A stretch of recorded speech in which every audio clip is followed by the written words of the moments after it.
Audio Jungle. Audio Jungle.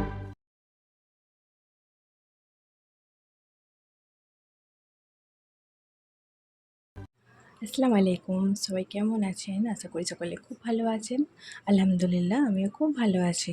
আজকে আবার নিয়ে চলে এসেছি আর একটা রেসিপি। রেসিপিটা হচ্ছে কাঁচা আমের টক আচার। তো এখানে আমি কাঁচা আমের টক আচার বানানোর জন্য কী কী মশলাগুলো নিয়েছি, তো চলুন আগে সেগুলো দেখে নিই। এখানে আমি প্রথমে আমগুলোকে ভালো করে ছোট ছোট পিসে টুকরো করে নিয়েছি। আর এখানে নিয়েছি আমি আমচুর পাউডার। আর এখানে আদা, রসুন, কাঁচা লঙ্কা এগুলোকে আমি ছিলে একটু জলে ভিজিয়ে রেখেছি। নিয়েছি জোন, 5 ফোড়ন, তারপর এখানে নিয়ে নিয়েছি মৌরি, হিং, আর এখানে নিয়ে নিয়েছি আমি সর্ষে, এখানে কালো সর্ষে ব্যবহার করছি আমি। আর এখানে নিয়েছি লবণ। তো চলুন প্রথমে আমি আগে সর্ষে এগুলোকে একটু আগে পেস্ট বানিয়ে নিতে হবে। তার জন্য আমি সর্ষেটাকে কিন্তু আগে থেকে জলে এখানে ভিজিয়ে রেখেছি। মিক্সার জারের মধ্যে আমি সর্ষেগুলো দিয়ে নিচ্ছি সব। এখানে আমি প্যানটা গরম করে নিয়েছি। আর এর মধ্যে আমি 5 ফোড়ন এগুলো হালকাভাবে সব মশলাগুলো একটু ভেজে নেব।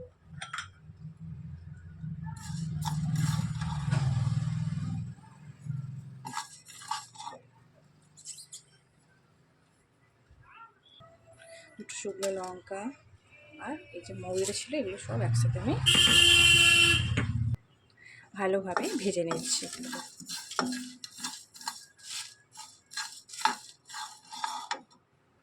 আর জোয়ানটাও কিন্তু আমি এর মধ্যে দিয়ে নিচ্ছি। যেমন এখানে কিন্তু মশলাটা ভাজা হয়ে এসেছে। তো চলুন এগুলো আমি সর্ষের সঙ্গে একসাথে সব পেস্টটা বানিয়ে নিই। দেখুন এখানে কিন্তু ভাজা মশলাগুলো আমি এর মধ্যে সব দিয়ে নিয়েছি। তো চলুন এটা একটা মিক্স বানিয়ে নিয়ে আসি। তাহলে চলুন আমি এটা মিক্স বানিয়ে নিয়ে ফিরে আসছি। দেখুন মিক্সটা বানানো হয়ে গেছে। মিক্সটা ঠিক এরকম দেখতে হয়েছে। এর মধ্যে কিন্তু আমি যে আদা, রসুন আর কাঁচা লঙ্কাটা রেখেছিলাম সেগুলো এর মধ্যে আমি মিক্সড করে নিয়েছি, নিয়ে একটু ব্যাটার বানিয়ে নিয়েছি। তো চলুন ব্যাটারটা তৈরি হয়ে গেছে। তো এবারে আচারটা শুরু করা যাক বানানো।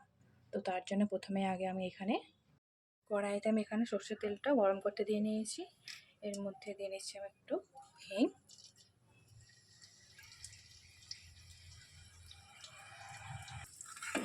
আর এটা আমি তেলের সঙ্গে ভেজে নিচ্ছি হিংটাকে। তেলের মধ্যে হিংটা ভাজা হয়ে এসেছে। এবারে আমি এর মধ্যে দিয়ে নিচ্ছি আমের পিসগুলো।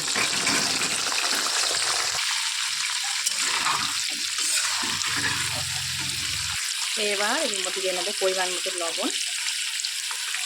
দিয়ে নিচ্ছি আমি এর মধ্যে মশলাটা করে দিয়েছিলাম মিক্সারেতে, সেই মশলাটা এর মধ্যে দিয়ে নিচ্ছি, দিয়ে ভালোভাবে আমের সঙ্গে মিক্স করে নিচ্ছি।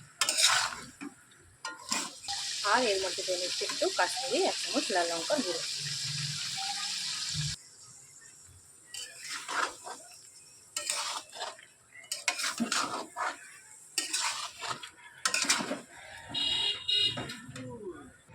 আর এর মধ্যে অ্যাড করে নিচ্ছি 1 চামচ হলুদ গুঁড়ো।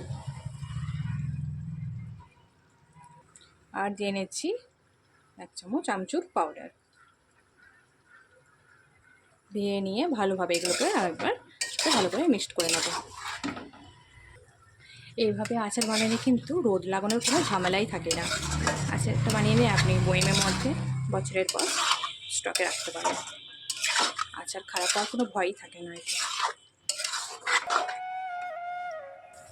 আর এর মধ্যে এইবার আমি এর মধ্যে দিয়ে নিচ্ছি একটু ভিনেগার। ভিনেগারটা দিলে কি হয়, আচার খারাপ হয় না। তো তার জন্য আমি ভিনেগারটা এর মধ্যে ইউজ করলাম। দেখুন এখানে কিন্তু আমের টক ঝাল আচারটা কিন্তু একেবারে রেডি হয়ে এসেছে। তো আপনারা প্লিজ একবার এভাবে বাড়িতে বানিয়ে দেখবেন।